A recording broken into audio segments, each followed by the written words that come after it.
RRT tidak pernah mengatakan Jokowi memalsukan ijazah. Yang dikatakan dia adalah ijazah Jokowi palsu. Paham kan? Berbeda kan? Jadi kalau misalnya ada survei mengatakan, apakah Anda percaya Jokowi memalsukan ijazah? Ya banyak yang nggak percaya, karena itu adalah dia berarti aktif. Kan bisa saja yang memalsukan orang lain. Berarti dia tukang pramuka. Ya kan? Begitu. Karena itu tidak pernah dikatakan Jokowi memalsukan ijazah, yang adalah ijazah Jokowi palsu 99,9% menurut keyakinan Rosario dan Dr. Tifa serta Rismon. Dan itu nggak bisa dipidana harusnya? Tidak bisa dipidana. Karena opinion tidak bisa dipidana. Ada 4 yang nggak bisa dipidana. Satu, privilege. Privilege itu biasanya didapatkan oleh seorang pakar. Kalau dia bilang ahli hukum pidana, saya berpendapat, mungkin saja pendapat saya salah. Dibantah oleh Yusri, dibantah oleh Jimli misalnya. Tetapi tidak bisa dipidanakan karena ada privilege. Walaupun dia akan merugikan dan seterusnya. Ya. Okay.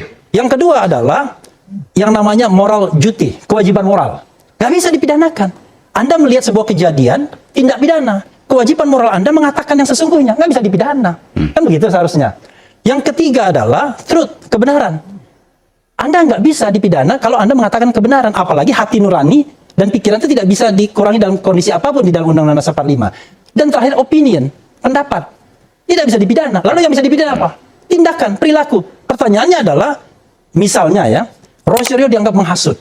Kenalah dia pasal 160 KUHP yang lama. Hasutan tersebut harus berupa tindakan yang kemudian diikuti orang lain. Kalau misalnya contohnya penghasutan. Saya hasut, bakar rumah itu.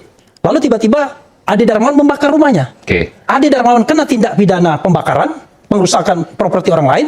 Rosario kena tindakan menghasut karena delik material. Kalau dalam ijazah misalnya, terhasutnya seperti apa? Nah, itulah yang nggak jelas.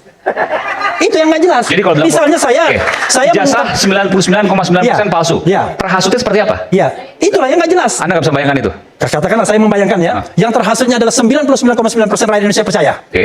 Apakah kepercayaan bisa dipidanakan? Enggak juga. Nggak bisa. Oke.